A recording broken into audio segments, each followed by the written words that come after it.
Hi dears, welcome back. അപ്പോൾ ഇന്നും ഞാൻ വന്നിരിക്കുന്നത് നമ്മുടെ വീട്ടിലും അതുപോലെ തന്നെ വീടിൻ്റെ പരിസരത്തും കൃഷിയിടത്തൊക്കെ നമുക്ക് ഒരുപാട് ശല്യക്കാരായ ഇതുപോലുള്ള എലി, പെരിച്ചാഴി, പല്ലി, പാറ്റ, മാത്രമല്ല വെയിൽ കാരണം ഉണ്ടാകുന്ന പാമ്പിൻ്റെ ശല്യമൊക്കെ നമുക്ക് ഇല്ലാണ്ടാക്കാൻ വേണ്ടിയിട്ട് നമ്മുടെ കയ്യിൽ ഉജാല ഉണ്ടെങ്കിൽ അത് ഇതുപോലെ നിങ്ങളൊന്ന് കഞ്ഞിവെള്ളത്തിൽ ഒഴിച്ചു നോക്കൂ.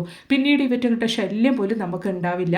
തെളിവ് സഹിതമാണ് കേട്ടോ ഇന്നത്തെ വീഡിയോ. അപ്പോൾ എല്ലാവരും വീഡിയോ ഒന്ന് ഫുള്ളായിട്ട് സ്കിപ്പ് ചെയ്യാണ്ട് തന്നെ കണ്ടു നോക്കുക. അപ്പോഴാണ് നമ്മളിതൊക്കെ എങ്ങനെയാണ് ചെയ്യുന്നത് എന്നുള്ളത് നിങ്ങൾക്ക് മനസ്സിലാകുള്ളൂ കേട്ടോ. മാത്രമല്ല നല്ല കുറച്ച് ടിപ്സും കൂടെ ഞാൻ ഈ ഒരു വീഡിയോയിൽ ഉൾപ്പെടുത്തിയിട്ടുണ്ട്. അതും കൂടെ ഒന്ന് കണ്ടു നോക്കുക. അപ്പോൾ നമുക്ക് സമയം കളയാണ്ട് നേരെ വീഡിയോയിലേക്ക് പോവാം.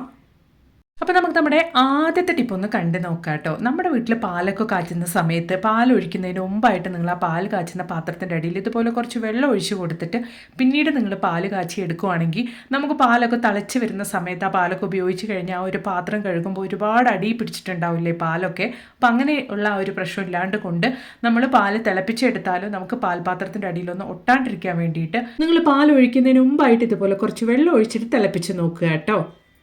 അപ്പോൾ ഇനി നമുക്ക് നല്ലൊരു അടിപൊളി ബ്രേക്ക്ഫാസ്റ്റ് റെസിപ്പി ഒന്ന് കണ്ടു നോക്കാം കേട്ടോ. അതിന് വേണ്ടിയിട്ട് ഞാനൊരു 2 ബൗൾ അളവിലേക്ക് പച്ചരി കുതിർക്കാൻ വെച്ചിരുന്നു. അത് മിക്സിയുടെ ജാറിലേക്ക് ഇട്ട് കൊടുക്കുന്നുണ്ട്. അതുപോലെ തന്നെ 1 ബൗൾ അളവിലേക്ക് ചോറും കൂടെ ഞാൻ ഈ ഒരു മിക്സിയുടെ ജാറിലേക്ക് ഇട്ട് കൊടുത്തിട്ടുണ്ട് കേട്ടോ. അപ്പോൾ നമ്മൾ 2 ബൗൾ പച്ചരി കുതിർത്തതും അതുപോലെ തന്നെ 1 ബൗൾ ചോറും അതുപോലെ തന്നെ 1/4 ബൗൾ അളവിലേക്ക് തേങ്ങയും കൂടെ ചേർത്ത് കൊടുത്തിട്ടുണ്ട്. എന്നിട്ട് നമുക്ക് ഇതൊക്കെ കൂടി നന്നായിട്ടൊന്ന് അരച്ചെടുക്കണം. അതിനു മുമ്പായിട്ട് ഇതാ ഒരു 1/4 ടീസ്പൂൺ അളവിലേക്ക് വലിയ ജീരകമാണ് കേട്ടോ ഞാൻ ഇട്ട് കൊടുത്തിരിക്കുന്നത്. എന്നിട്ട് നമുക്ക് ഇതൊക്കെ കൂടി നല്ല രീതിയിൽ തന്നെ ഒന്ന് അരച്ചെടുക്കുക. ഇതുപോലെ ചെറിയ തരിതരിപ്പോട് കൂടെ വേണം കേട്ടോ നിങ്ങൾ അരച്ചെടുക്കാൻ വേണ്ടിയിട്ട്. അപ്പോൾ ഞാൻ ഈ ഒരു ബാറ്റർ അരയ്ക്കുന്നത് രാവിലെ ഒരു 10 മിനിറ്റ് സമയം മുമ്പാണ് കേട്ടോ. അതായത് നമ്മൾ ബ്രേക്ക്ഫാസ്റ്റ് റെഡിയാക്കുന്നതിൻ്റെ ആ ഒരു 10 മിനിറ്റ് സമയം മുമ്പാണ് ഞാൻ ഈ ഒരു ബാറ്റർ അരച്ചെടുത്തത്. നോക്കി നല്ല തിക്ക് കൺസിസ്റ്റൻസിയിൽ തന്നെ ഞാൻ ഈ ഒരു ബാറ്റർ അരച്ചെടുത്തിട്ടുണ്ട്. ഈ ഒരു സമയത്ത് നമുക്ക് ആവശ്യത്തിനുള്ള ഉപ്പും കൂടെ ഒന്ന് ചേർത്ത് കൊടുത്ത് നന്നായിട്ടൊന്ന് മിക്സ് ചെയ്തെടുക്കാം കേട്ടോ. എന്നിട്ട് ഇതുപോലെ മിക്സ് ചെയ്തതിന് ശേഷം ഒരു 10 മിനിറ്റ് സമയത്തേക്ക് ഈ ഒരു കൺസിസ്റ്റൻസിയിൽ വേണം കേട്ടോ നമ്മുടെ ബാറ്റർ റെഡിയാക്കാൻ വേണ്ടിയിട്ട്. എന്നിട്ട് ഒരു 10 മിനിറ്റ് സമയത്തേക്ക് നമുക്ക് ഈ ഒരു ബാറ്റർ ഒന്ന് മാറ്റി വെക്കാം. അതിനുശേഷമാണ് കേട്ടോ നമ്മളിത് ഉപയോഗിക്കാൻ വേണ്ടിയിട്ട് പോകുന്നത്. അപ്പോഴാണ് നല്ല പെർഫെക്റ്റ് ആയിട്ട് നമുക്കിത് റെഡിയാക്കാൻ വേണ്ടിയിട്ട് സാധിക്കുകയുള്ളൂ.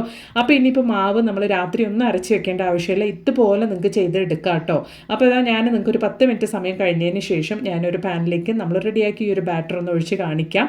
അപ്പോൾ നമ്മൾ റെഡിയാക്കിയ ഒരു ബാറ്റർ ഞാൻ എൻ്റെ തവിക്ക് 2 തവിയാണ് ഒഴിക്കുന്നത് കേട്ടോ. എന്നിട്ട് ജസ്റ്റ് ഇതുപോലെ ഒന്ന് ചുറ്റിച്ചു കൊടുക്കുന്നുണ്ട്. എന്നിട്ട് നോക്കി ഇതുപോലെ സൈഡിൽ നമുക്ക് ആ ഒരു കുമിളകൾ വരുന്ന ആ ഒരു സമയത്ത് നമുക്ക് ഈ ഒരു ദോശയ്ക്ക് മേലെ മൂടിയിട്ട് കൊടുക്കാം. ഇതുപോലെ ഒരു ലിഡ് ഇട്ട് കൊടുക്കാം. എന്നിട്ട് ജസ്റ്റ് ഒരു സെക്കൻഡിന് ശേഷം നമ്മൾ ഓപ്പൺ ചെയ്ത് നോക്കുകയാണെങ്കിൽ നോക്കി നല്ല പെർഫെക്റ്റ് ആയിട്ടുള്ള ദോശ നമുക്ക് റെഡി ആയിട്ടുണ്ട് കേട്ടോ. മാവ് പുളിപ്പിച്ചിട്ടില്ല. അതുപോലെ തന്നെ തലേദിവസം ഒന്നും നമ്മൾ അരയ്ക്കാണ്ട് കൊണ്ട് നല്ല പെർഫെക്റ്റ് ആയിട്ടുള്ള ബ്രേക്ക്ഫാസ്റ്റ് തന്നെ നമുക്ക് റെഡിയാക്കാം. ട്രൈ ചെയ്ത് നോക്കുക കേട്ടോ. എന്നിട്ട് നിങ്ങൾക്ക് ഇത് ഇഷ്ടപ്പെടുകയാണെങ്കിൽ മറക്കാണ്ടൊന്ന് കമൻറ്റ് ബോക്സിലിട്ട് ആരേക്കും കൂടെ ചെയ്യുക. അപ്പോൾ ഇനി നമുക്ക് നമ്മുടെ അടുത്ത ടിപ്പ് ഒന്ന് കണ്ടു നോക്കാം കേട്ടോ. അപ്പോൾ നോക്കിയാൽ ഞാനൊരു അയൺ പാനാണ് കേട്ടോ എടുത്തിരിക്കുന്നത്. ഇരുമ്പ് ദോശ പാനാണ് എടുത്തിരിക്കുന്നത്. 2 ദിവസം മുമ്പ് ഞാനിത് സീസണിങ് ചെയ്തതാണ്. നോക്കി വീണ്ടും ഞാൻ ദോശ ഒഴിക്കാൻ നേരത്തെ എടുത്ത് നോക്കുമ്പോൾ ഈ ഒരു അവസ്ഥയാണ്. അപ്പം ഇനി എത്ര മാസങ്ങൾ കഴിഞ്ഞാലും നമ്മൾ എടുക്കുന്ന സമയത്ത് നമുക്ക് നമ്മൾ സീസണിങ് ചെയ്ത പോലെ തന്നെ നമ്മുടെ അയൺ പാൻ ഇരിക്കാൻ വേണ്ടിയിട്ട് ചെയ്യാൻ വേണ്ടിയിട്ട് ഒരു അടിപൊളി ടിപ്പാണ് കേട്ടോ. വീട്ടമ്മമാർക്കൊക്കെ ഒരുപാട് പ്രയോജനകരമായ ഒരു ടിപ്പാണ്.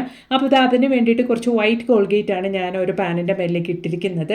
അതുപോലെ തന്നെ കുറച്ച് ലെമൺ ജ്യൂസും ഞാൻ പിഴിഞ്ഞു കൊടുക്കുന്നുണ്ട്. അതിന് ശേഷം കുറച്ച് കല്ലുപ്പാണ് കേട്ടോ ഇട്ട് കൊടുക്കുന്നത്, കല്ലുപ്പ് പൊടിച്ചത്. എന്നിട്ട് ഞാൻ ആ ഒരു ചെറുനാരങ്ങയുടെ തൊണ്ടും അതിലേക്ക് ഇട്ട് കൊടുത്തിട്ട് ഒരു സ്ക്രബ്ബർ ഉപയോഗിച്ച് ജസ്റ്റ് ഇതുപോലൊന്ന് നമ്മൾ റെഡിയാക്കി ആ ഒരു മിക്സൊക്കെ ഒന്ന് സ്പ്രെഡ് ചെയ്ത് കൊടുക്കുന്നുണ്ട്. നമ്മൾ ആ ഒരു സ്ക്രബ്ബർ ഉപയോഗിച്ച് ജസ്റ്റ് ആ മിക്സൊക്കെ ഒന്ന് സ്പ്രെഡ് ചെയ്ത് കൊടുക്കുമ്പോൾ തന്നെ അതിലുണ്ടായിരുന്ന ആ ഒരു തുരുമ്പും കാര്യങ്ങളൊക്കെ നല്ല രീതിയിൽ തന്നെ ഇളകി വരുന്നുണ്ട്. നിങ്ങൾക്ക് കണ്ടാൽ തന്നെ മനസ്സിലാകും. ഈ ഒരു തോതിൽ നമ്മൾ നന്നായിട്ട് എല്ലാ ഭാഗത്തേക്കും അയൺ പാനിൽ സ്പ്രെഡ് ചെയ്ത് കൊടുത്തതിന് ശേഷം ഇതുപോലെ ഒരു 5-10 മിനിറ്റ് സമയത്തേക്ക് നമുക്കൊന്ന് റെസ്റ്റ് ചെയ്യാൻ വെക്കാം. അതിലേക്ക് നിങ്ങൾ ഹാഷായിട്ട് സ്ക്രബ് ചെയ്യേണ്ട ഒരു ആവശ്യമില്ല. ജസ്റ്റ് അതുപോലെ നിങ്ങളൊന്ന് വിട്ടാൽ മതി. ഒരു 5 അല്ലെങ്കിൽ ഒരു 10 മിനിറ്റ് സമയം. ഒരുപാട് തുരുമ്പെടുത്തിട്ടുണ്ട് എങ്കിൽ ഒരു 10 മിനിറ്റ് സമയം, കുറച്ചുള്ളെങ്കിൽ ഒരു 5 മിനിറ്റ് സമയം നിങ്ങളൊന്ന് റെസ്റ്റ് ചെയ്യാൻ വെച്ചതിന് ശേഷം ഒന്ന് വാഷ് ചെയ്ത് കളയാം കേട്ടോ. അപ്പോൾ അതാ നോക്കിയാൽ ഞാൻ വാഷ് ചെയ്ത് എടുത്തിട്ടുണ്ട്. സ്ക്രബ് ഒന്നും ചെയ്യാണ്ട് കൊണ്ട് ഉരച്ചെടുക്കാണ്ട് കൊണ്ട് നല്ല ക്ലീൻ ആയിട്ടുണ്ട് കേട്ടോ നമ്മുടെ അയൺ പാന്. ഇനിയിപ്പോൾ ഇത് എങ്ങനെ നമ്മൾ ക്ലീൻ ആക്കിയാലും 2 ദിവസം കഴിഞ്ഞ് നോക്കുമ്പോൾ അതേ അവസ്ഥയിൽ തന്നെ എത്തും. അങ്ങനെയൊന്നും ഇല്ലാണ്ട് കൊണ്ട് മാസങ്ങൾ കഴിഞ്ഞ് നമ്മൾ ഓപ്പൺ ചെയ്യുമ്പോഴും നമ്മുടെ അയൺ പാന് നമ്മൾ സീസണിങ് ചെയ്ത പോലെ തന്നെ ഇരിക്കാൻ വേണ്ടിയിട്ട് ഈ ഒരു ടിപ്പ് മാത്രം നിങ്ങൾ ഫോളോ ചെയ്താൽ മതി കേട്ടോ. അപ്പോൾ ഇതാ ആ ഒരു പാനിലുള്ള വെള്ളമൊക്കെ നല്ല രീതിയിൽ തന്നെ ഞാനൊന്ന് തുടച്ചെടുക്കുന്നുണ്ട്. വെള്ളം ഇല്ലാതെ വേണം കേട്ടോ നമ്മൾ ചെയ്യാൻ വേണ്ടിയിട്ട്. നന്നായിട്ടൊന്ന് ഉണക്കിയെടുക്കണം നമ്മുടെ പാൻ. അപ്പോൾ ഇവിടെ വെയിലില്ല, മഴയുള്ള സമയമാണ് ഞാൻ ഈ ഒരു വീഡിയോ എടുക്കുന്നത്. അതുകൊണ്ട് തന്നെ ഞാനൊരു തുണി ഉപയോഗിച്ച് നന്നായിട്ടൊന്ന് തുടച്ചെടുത്തിട്ടുണ്ട്. ഈ ഒരു സമയത്ത് നമുക്ക് കുറച്ച് ഓയിൽ ഒഴിച്ചു കൊടുക്കാം. ഏത് ഓയിൽ വേണേലും ഒഴിച്ചു കൊടുക്കാം കേട്ടോ. അപ്പോൾ ഞാൻ കുറച്ച് ഓയിൽ ഒഴിച്ചു കൊടുത്തിട്ടുണ്ട്. എന്നിട്ട് നന്നായിട്ട് കൈകൊണ്ട് തന്നെ ഈവണായിട്ട് എല്ലാ ഭാഗത്തേക്കും തട്ടത്തക്ക രീതിക്ക് ഒന്ന് സ്പ്രെഡ് ചെയ്ത് കൊടുക്കുന്നുണ്ട്. അപ്പോഴാണ് നമുക്ക് ആ ഒരു തുരുമ്പ് ചെറിയ ഭാഗത്ത് ഓയിൽ ഇല്ലാണ്ട് പോയാലും നമുക്ക് അവിടെ തുരുമ്പെടുക്കാൻ വേണ്ടിയിട്ട് തുടങ്ങും. അങ്ങനെ ഇല്ലാണ്ടിരിക്കാൻ വേണ്ടിയിട്ട് കൈകൊണ്ട് തന്നെ എല്ലാ ഭാഗത്തേക്കും ഓയിൽ നല്ല രീതിക്ക് ഒന്ന് സ്പ്രെഡ് ചെയ്ത് കൊടുത്തിട്ടുണ്ട് കേട്ടോ. ഇനിയിപ്പോൾ സീസണിങ് ഒക്കെ കഴിഞ്ഞിട്ടുണ്ട്. മാസങ്ങൾ കഴിഞ്ഞ് നമ്മളിത് ഓപ്പൺ ചെയ്ത് നോക്കുകയാണെങ്കിൽ അല്ലെങ്കിൽ എടുത്ത് നോക്കുകയാണെങ്കിൽ നമുക്ക് നല്ല കറക്റ്റായിട്ട് നമ്മൾ സീസണിങ് ചെയ്ത പോലെ തന്നെ ഇരിക്കാൻ വേണ്ടിയിട്ട് ഇതുപോലെ ഒരു പ്ലാസ്റ്റിക് കവറിനകത്തോട്ടേക്ക് നമ്മൾ സീസണിങ് ചെയ്ത ആ ഒരു പാൻ ഇട്ടിട്ട് നന്നായിട്ട് കാറ്റൊന്നും കയറാത്ത രീതിക്ക് നിങ്ങൾ അതൊന്ന് നന്നായിട്ട് ടൈറ്റായിട്ടൊന്ന് കെട്ടിയിട്ട് വെക്കുകയാണെങ്കിൽ നിങ്ങൾ എത്ര ദിവസം കഴിഞ്ഞ് നിങ്ങൾ ആ ഒരു സീസണിങ് ചെയ്ത പാൻ എടുത്ത് നോക്കുകയാണെങ്കിലും നല്ല പെർഫെക്റ്റ് ആയിട്ട് നമ്മൾ സീസണിങ് ചെയ്ത പോലെ തന്നെ നമ്മുടെ പാൻ ഉണ്ടാവും കേട്ടോ. വീട്ടമ്മമാർക്കൊക്കെ ഒരുപാട് പ്രയോജനകരമായ ഒരു നല്ലൊരു ടിപ്പാണ്. ഉറപ്പായിട്ടും ട്രൈ ചെയ്ത് നോക്കുക. ഇഷ്ടപ്പെടുകയാണെങ്കിൽ മറക്കാണ്ടൊന്ന് ലൈക്കും കൂടെ ചെയ്യുക കേട്ടോ. അപ്പം നമുക്ക് നമ്മുടെ അടുത്ത ടിപ്പ് ഒന്ന് കണ്ടു നോക്കാം. നമ്മുടെ വീട്ടിലുണ്ടായിരുന്ന കുഞ്ഞു കുഞ്ഞു പാറ്റകൾ, അതാണ് കേട്ടോ നമ്മൾ റെഡിയാക്കി ഒരു സൊല്യൂഷൻ ഒഴിച്ചു കൊടുത്തപ്പോൾ അത് കുടിച്ചിട്ട് ഇതുപോലെ ചത്ത് കിടക്കുന്നത്. ഇതുപോലുള്ള പാറ്റകൾ മാത്രമല്ല, വലിയ വലിയ പാറ്റകളെയും പല്ലികളെയും എലികളെയും പെരിച്ചാഴികളെയും വരെ നമുക്ക് ഈ ഒരു സൊല്യൂഷൻ കൊണ്ട് ഇല്ലാണ്ടാക്കാൻ വേണ്ടിയിട്ട് സാധിക്കും. അപ്പോൾ അതെങ്ങനെയാണ് നമ്മൾ റെഡിയാക്കുന്നത് എന്നുള്ളതൊന്ന് കണ്ടു നോക്കിയാലോ. അതിന് വേണ്ടിയിട്ട് ഞാനിവിടെ കഞ്ഞിവെള്ളമാണ് കേട്ടോ എടുത്തിരിക്കുന്നത്. കഞ്ഞിവെള്ളത്തിലേക്ക് ഒരു 4-5 ഡ്രോപ്പ് ഉജാലയാണ് ഞാൻ ഇട്ട് കൊടുക്കുന്നത്. ഈ ഒരു ഉജാലയിൽ അടങ്ങിയിരിക്കുന്ന കെമിക്കലും കാര്യങ്ങളൊക്കെ എലികൾക്കും പെരിച്ചാഴികൾക്കും മാത്രമല്ല പാറ്റകൾക്കും പല്ലികൾക്കൊക്കെ ഇഷ്ടമില്ലാത്തൊരു കാര്യമാണ്. അതിൻ്റെ കൂട്ടത്തിൽ നമ്മൾ സിന്തറ്റിക് വിനെഗർ ഒരു 1/2 ടീസ്പൂൺ അളവിലേക്ക് ഒഴിച്ചു കൊടുക്കുന്നുണ്ട് കേട്ടോ. എന്നിട്ട് നമ്മൾ ഇതിലേക്ക് ഇട്ട് കൊടുക്കാൻ വേണ്ടിയിട്ട് പോകുന്നത് എൻ്റെ അടുത്തുണ്ടായിരുന്ന എക്സ്പയറി ഡേറ്റ് കഴിഞ്ഞ പാരസെറ്റമോൾ ടാബ്ലറ്റ് ആണ് കേട്ടോ. ഞാൻ ഈ ഒരു ക്വാണ്ടിറ്റി കഞ്ഞിവെള്ളത്തിലേക്ക് ചേർത്ത് കൊടുക്കുന്നത്. സാധാരണഗതിയിൽ നമ്മൾ ഇതുപോലുള്ള എക്സ്പയറി ഡേറ്റ് കഴിഞ്ഞ ടാബ്ലറ്റും കാര്യങ്ങളൊക്കെ വലിച്ചെറിയാറാണല്ലോ പതിവ്. ഇനി അങ്ങനെ ആരും ചെയ്യേണ്ട കേട്ടോ. ഈ ഒരു ക്വാണ്ടിറ്റി കഞ്ഞിവെള്ളത്തിലേക്ക് ഒരു ടാബ്ലറ്റ് മതിയായതാണ്.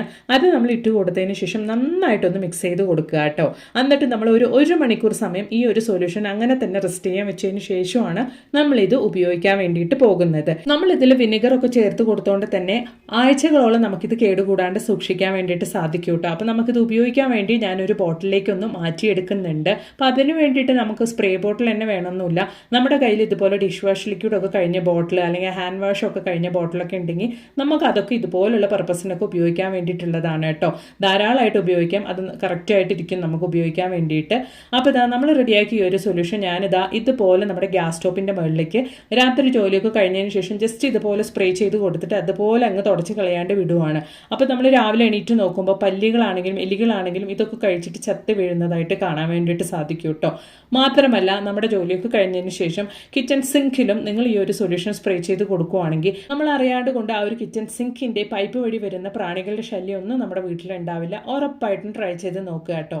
അത് മാത്രമല്ല നമ്മുടെ വീടിന്റെ ചുറ്റിനും അല്ലെങ്കിൽ കൃഷിയിടത്തൊക്കെ നമ്മൾ ഈ ഒരു സൊല്യൂഷൻ ഇതുപോലെ സ്പ്രേ ചെയ്ത് കൊടുക്കുകയാണെങ്കിൽ നമുക്ക് എലികളുടെയും പെരിച്ചാഴികളുടെയും മാത്രമല്ല ഈ ഒരു സൊല്യൂഷന്റെ മണമടിച്ചു കഴിഞ്ഞാൽ പാമ്പുകൾ പോലും വീടിന്റെ 7 അയലത്തേക്ക് പോലും വരില്ല കേട്ടോ. അപ്പൊ ഇതുപോലുള്ള ജീവികളെയൊക്കെ നമുക്ക് നമ്മുടെ വീടിന്റെ പരിസരത്തേക്ക് എന്നേക്കുമായിട്ട് വരാത്ത രീതിക്ക് ചെയ്യാൻ വേണ്ടിയിട്ടുള്ള ഒരു അടിപൊളി സൊല്യൂഷൻ തന്നെയാണ്. ഉറപ്പായിട്ട് നിങ്ങളൊന്ന് ട്രൈ ചെയ്ത് നോക്കുക കേട്ടോ. ഉപയോഗിച്ച പാടെ നമുക്ക് റിസൾട്ട് കിട്ടണമെന്നില്ല. 1-2 തവണ നമ്മൾ കണ്ടിന്യൂസ് ആയിട്ട് ഉപയോഗിച്ചെങ്കിൽ മാത്രമേ നമുക്ക് അതിന്റെ റിസൾട്ട് കിട്ടുള്ളൂ. അപ്പോൾ ഉറപ്പായിട്ട് നിങ്ങളും ഇതുപോലൊന്ന് തയ്യാറാക്കി ട്രൈ ചെയ്ത് നോക്കുക. എന്നിട്ട് നിങ്ങൾക്കും റിസൾട്ട് കിട്ടുകയാണെങ്കിൽ മറക്കാണ്ട് ഒന്ന് കമന്റ് ബോക്സിലിട്ട് ആരേക്കും കൂടെ ചെയ്യുക കേട്ടോ. മാത്രമല്ല നല്ല കുറച്ച് ടിപ്സുകൾ ഞാൻ എൻ്റെ ചാനലിൽ ഉൾപ്പെടുത്തിയിട്ടുണ്ട്. അതും കൂടെ നിങ്ങളൊന്ന് കയറി ചെക്ക് ചെയ്ത് നോക്കുക. അപ്പം പിന്നെ ഒരു പുതിയ വീഡിയോ ആയിട്ട് നിങ്ങളുടെ അടുത്തേക്ക് വരുന്നത് വരയ്ക്കും എല്ലാവർക്കും ബൈ. Thanks for watching.